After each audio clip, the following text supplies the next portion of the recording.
The presidential spokesperson just called a Catholic cardinal a political tool because he told the president to his face that the government was failing Nigerians. Who is this man and what actually happened in that room? Let's get into it. Last month, the Catholic Bishop Conference of Nigeria paid a visit to President Bola Ahmed Tinubu at the Aso Rock villa. This visit came just immediately after their concluded conference, but what was meant to be a courtesy visit didn't stay polite for long because the Catholic bishops actually came very prepared. And here's the thing I appreciate about the Catholic Church. You see, every single ordained Catholic priest is learned and well-read. For you to get to the stage of being a bishop in the Catholic Church, you must be a man of proven knowledge, learning, and sound doctrine. So these people came prepared. It was said that they came with a long note of a position paper. This was a document reflecting weeks of consultation across the conference, across different bodies, documented by the secretariat. They came to lay everything bare on the table of the president. No filter, no sweet words, just the pure unfiltered truth. So what did they actually say that rattled the president? It was simple. They said, "Ogasa, your government is failing Nigeria. The economy is in shambles. People are barely surviving. Ogasa, insecurity is now the order of the day. Before coming here, we just buried over 25 persons who were unalived in southern Kaduna from terrorist attacks. Ogasa, when it comes to insecurity, you are not doing enough. Our tertiary institutions are collapsing. The democracy you once fought for is falling apart during your leadership." As they were talking, reports said that the president was not finding it funny.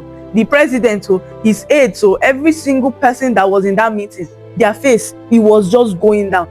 It was not what they were expecting. They thought these people were coming to sing "On Your Mandate, Bola, on your mandate." But the Catholic bishops, which are clearly not the table bishops that they had invited the previous time, these ones, the real bishops, told them that they cannot sing.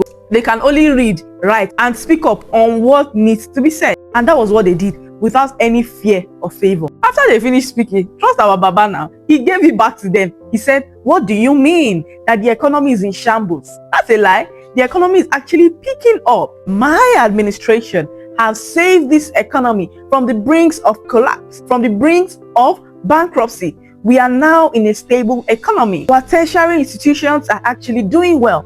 When last did you hear of ASU strike? Our students are smiling." Our president said, "Well, as for insecurity, it is what it is. I inherited the problem."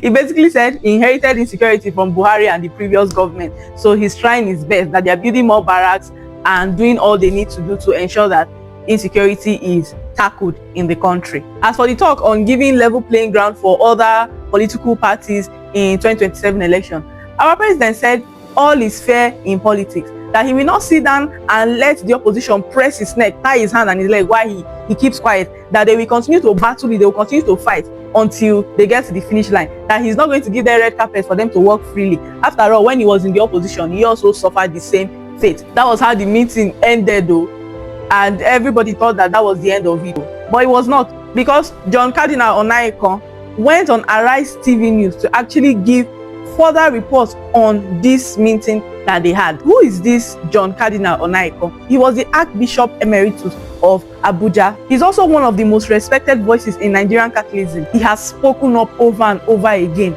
for the people against oppressors, so he's a well-known voice. When he went on Arise TV News, he said he was concerned about that statement President Tinubu made, the statement about all is fair in politics. He said, because if the president, the leader of the nation, thinks in this manner, that means he has indirectly and directly told Nigerians that his government is willing to do anything as long as they are able to retain power. So this means that ballot snatching, manipulations of institutions, political violence, amongst any other thing, will be justified just because he wants to win the election. And that is not a good ideology for a leader of a nation, a democratic nation, to have. He further said that that is not democracy, but a decay wearing suit. Our cardinal said a lot too, and a lot of people actually agreed with his points, because in a sane society, no leader should make such statements. All is not fair in politics, especially in a democratic nation.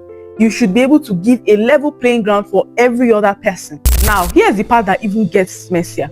After Cardinal John went on Arise and the entire news blew out, the presidential spokesperson and aide, Daniel Bola and Temitope Ajayi, they came out instead of them to actually look at what this cardinal has presented on national television and then attack those points. Use the opportunity to actually sell your principle, answer the questions that he has said, and clarify some of the things that he has said. They instead went personal and attacked the cardinal's character, his position, and his faith. Temitope Ajayi accused the cardinal of abusing clerical privilege, that he shouldn't have come out to say what was said in a closed-door meeting, that's an abuse, and he should apologize. A closed-door meeting that was televised on Channels TV for the whole world to see. If you are doubting me, go on YouTube, check Channels TV. You see the entire meeting recorded on Channels TV. How is that supposed to now be a private meeting, a private discussion?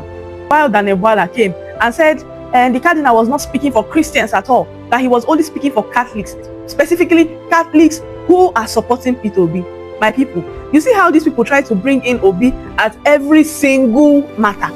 Obi was not there. Obi was not the one that called the bishops. He was not the one that received them. He was not the one that did interview for them. But at the end of the day, you people will still try to drag Obi into every single thing. He further said that the cardinal was more political than spiritual because they are rooting for Peter Obi and they are directly and indirectly attacking the president because of their own selfish interests. Kai, what an insult. Isn't this hypocritical? Because just recently, Pastor E.A. Adeboye went live to defend President Tinubu concerning the insecurity of the nation. He said Tinubu does not know what is happening. No, it's not his fault. He has tried his best. Will he kill himself? That was what Pastor E.A. Adeboye said. These same people said, oh, this is the true voice of God. This is the true man of God. They praised him to high heavens. They didn't fault a religious leader for speaking on political matters. But now that another person, Cardinal John, had come out to speak on political matters, just because he did not go there to sing on your mandate we shall stand, just because he did not go there to sing your praises, now he is no more spiritual, he is now a political person. Can you see the hypocrisy? This clearly means that this government is not really concerned if a religious person speaks on politics or not. They are just concerned about what you say. If what you say is actually flattering to them or not, that is when they choose to attack or praise you. Before I end this video, there's something I would like to point out from what Cardinal John Onaiyekan said during his interview on Arise. He actually tried to be fair to the president when he said that the president is being surrounded by people who are deceiving him, painting a rosy picture of the nation, singing the land is green into the president's ears, that it is those counsels that the president is listening to that is making him see the economy as what it is not. This is where I beg to differ, because you and I know that a president that cares about the nation and wants to hear the true, unfiltered truth about the state of the nation knows where to go. There are newspapers produced every single day that tells the true state of the nation. Arise News TV tells us what is truly happening, where, how, the true state of the nation. So many other news channels are still alive in this country to tell us the true state of the nation. Social media is another tool where people go to give direct and true reviews about what is happening. So my point is, if the president truly cares about us, truly cares about the state of the nation, he knows where to get the information from.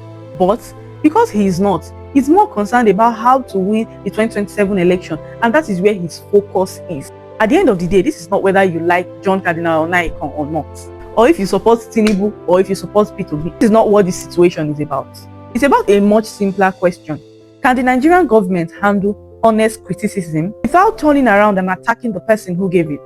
Because if the answer is no, then that tells you the true state of the people in governance and what awaits us coming 2027. For the people who want to keep on arguing about who said this and who did not say this, every single thing I said in this video came from the interview John Cardinal Onaiyekan did on Arise TV News and also the broadcasted TV release on channels. You can go on YouTube and get your information, get your facts before you come here to start arguing. What do you think? Was the cardinal right for going public with this? Was he right for stating his positions and his idea of what the outcome of that meeting was? Or was he doing exactly what he shouldn't have? What are your thoughts? Let me know. And if you like videos like this, do well to follow, like, subscribe, and share for more. Bye.